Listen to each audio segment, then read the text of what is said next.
Things, these crystals of consciousness.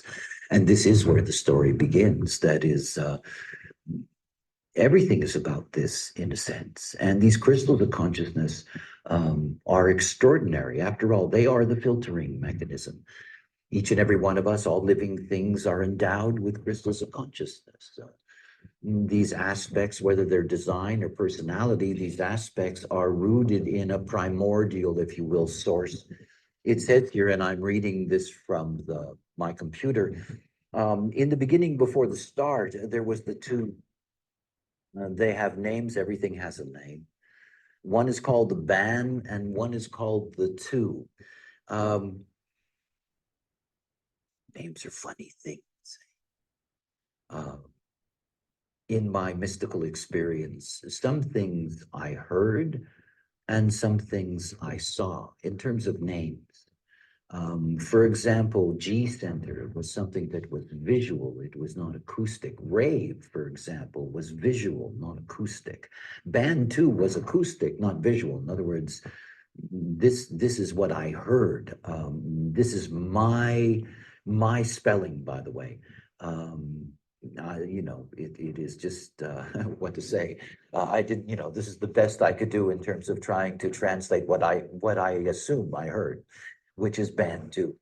And this was the name that was given in terms of, remember that I try to put that back into context for you, because it was all in the context of a mystical story. That is, it was the first evening of the event, and I was in a very extraordinary state, and there was this otherworldly sort of movie going on with this story being told to me. And all of this was about these crystals. I was being told that I had these crystals inside of me, at least elements of these crystals inside of me, as everyone else did. And this was the story of where all of these things came from. And that in the beginning, there was these two. What was interesting about it, what was interesting from my own note-taking afterwards, I didn't really begin, to sort of lay things down until about a year after the event. So there are some things that in that sense are probably lost or modestly distorted in terms of, there were so many things that had gone on in the process.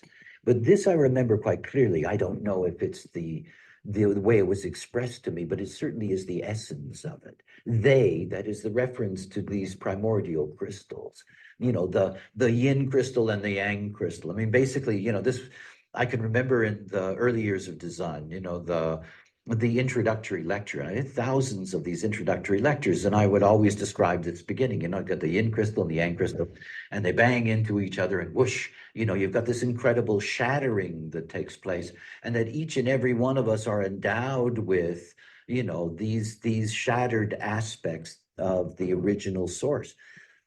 So these primordial crystals are the only link to what cannot be known. They are of what is unknowable, and the rest, everything is the rest, is out of them. The unknown and the unknowable. How sweet. I gave a lecture not too long ago, what I refer to as the God lecture, the Global Orchestration Directories. You'll have a taste of that. And it really is about, well, beginning a journey of understanding that the crystals of consciousness, that these crystals of consciousness, that in any even basic understanding of human design, to really recognize that it is the crystals that are the agency of your existence. That is, as the neutrino stream goes through the crystals of consciousness, that the filtering of the crystals of consciousness, the design crystal as an example, the way in which the neutrino stream operates through the design crystal, that leads to the way in which the whole vehicular process is going to operate. That the personality crystal filtering the neutrino stream leads to the phenomena that we refer to in that sense as mind. And